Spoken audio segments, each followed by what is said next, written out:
with a creme brulee disc that's frozen. Mm-hmm. We're going to grab that from the freezer in a second. But we're going to make a chocolate mousse. And this is based with gelatin also. I have the gelatin in here.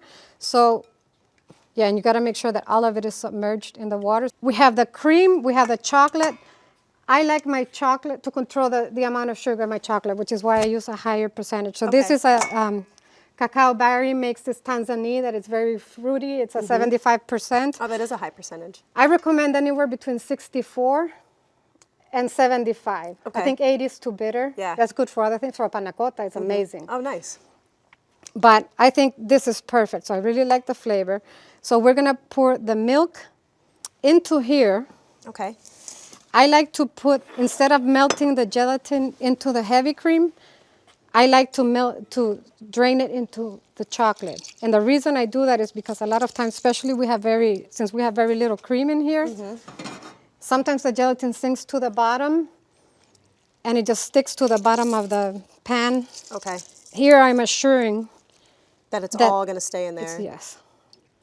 So if you're making a mousse that you're going to keep it in a container, in a glass, for example, you don't really have to do gelatin, especially something like this. But if you're going to have a self-standing cake, you definitely need to add gelatin.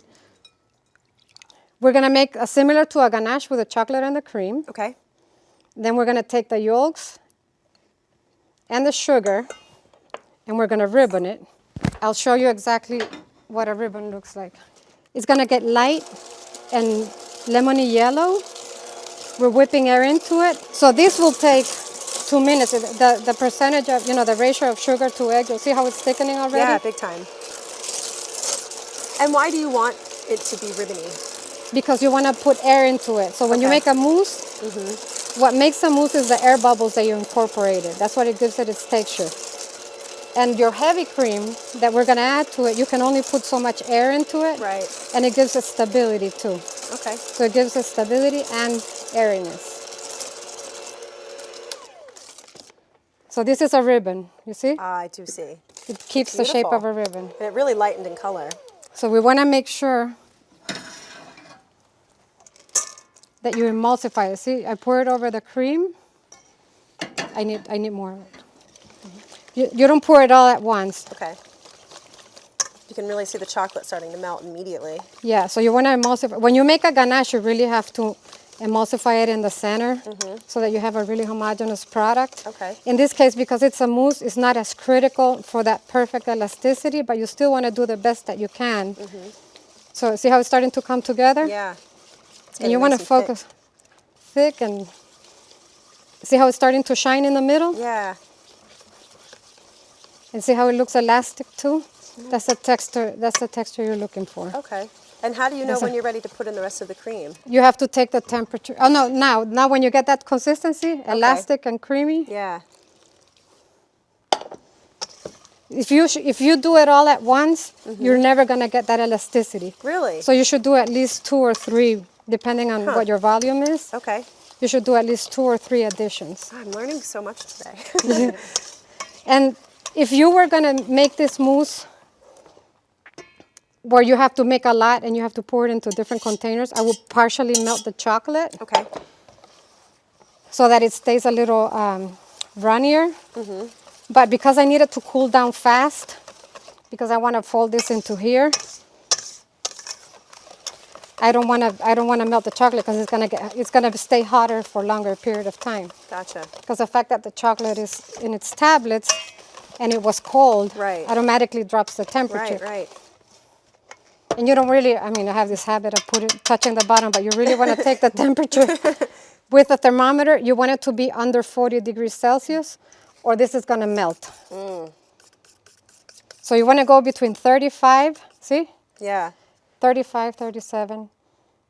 So if it went over... If it went over 40, but see how it's slowing down? Right. So we're good. Okay.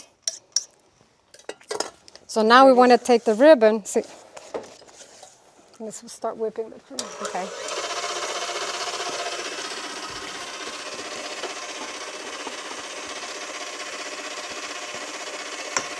Ya está también.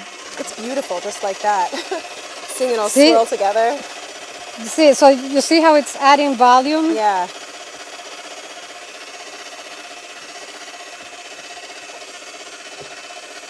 It's like, It does. The smell of the chocolate. Oh, and so good. quality is everything, you know? it really is. Especially for chocolate. Yes. Silvia, can I have the chocolate cake and the ring? The whole cake? Yeah. So you want to make sure before you finish your mousse that you have the assembly items Everything ready to go. You have to have everything ready. I'm going to show you the upside down method. Okay. So here I have a ring. You can do one of two things. You can have a ring and put it here and then put your cake on the bottom and build it this way. Or you can put plastic wrap. Okay. And then you build it upside down where you do the mousse first, then your insert, and then your chocolate. You want to do that when something like this that sets so fast. Right. Because that way you'll ensure that the top of your cake is perfectly straight. Right. Especially if you're going to glaze it.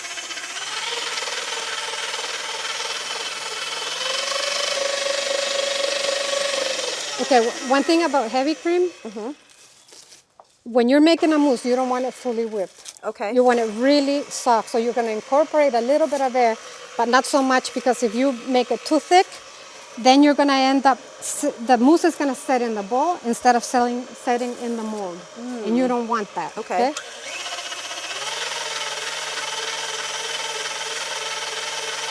So see how it's starting to make waves? Yeah. You see the Does that mean it's ready? It's getting, yeah.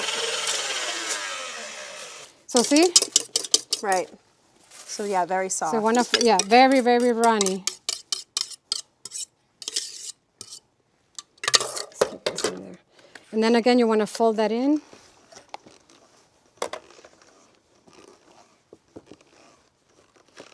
It's a great folding technique you have too. You want to fold it in just enough until you don't see any streaks anymore. Okay. You don't want to overdo it.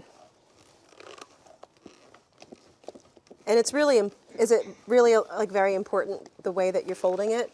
Yes, it's really important because you don't want to whack it, because then all the air that you put into it, you're going to destroy those air bubbles. Right.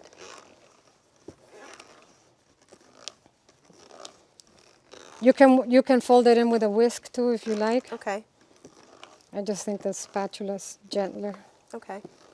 Okay, so Just about there. okay, let me have that. So you take, there's a little bit of streaks, but that's okay. You take half of the mousse and you pour it in. You want to make sure that it covers. So good.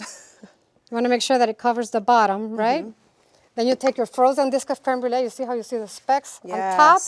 You see them on the side. You see them on the bottom. Everywhere. You sink this. You see how the ring is an inch lower? And you see how it comes around like that? And this is what you have to be really fast because that's frozen. Wow. And it'll set your mousse really fast. That looks amazing. And then you don't need to, because you have the correct consistency, I just go like that to straighten it out, and you leave it alone. That's it. You don't move it until it sets a little bit, and then you refrigerate it. Okay. And that's your cake, and we have and then you do this is the upside down version. So this would be the bottom. That would be this the cake bottom. layer. I like Grand Marnier. I don't bother with syrup. There's enough sugar and everything. I go straight liquor. My kind of girl. So you want to moisten it a little bit. And just make sure you get it everywhere because every bite should taste the same. Of course. That's a nice touch, the Grand Marnier. Could you use another liqueur? Yeah, you can use anything you like. That's going to go all the way down so that you cover it. And do you do this at this step, or do you wait until it sets up a little bit more? No, you can usually? do it like that. Okay. Either way, as long as it's not frozen. Right. But here, and then it helps to level it up. And we're just going to leave it alone. And then we're going to put it in the fridge. Okay, that's it for the cake. So now we can taste. Now we get to taste.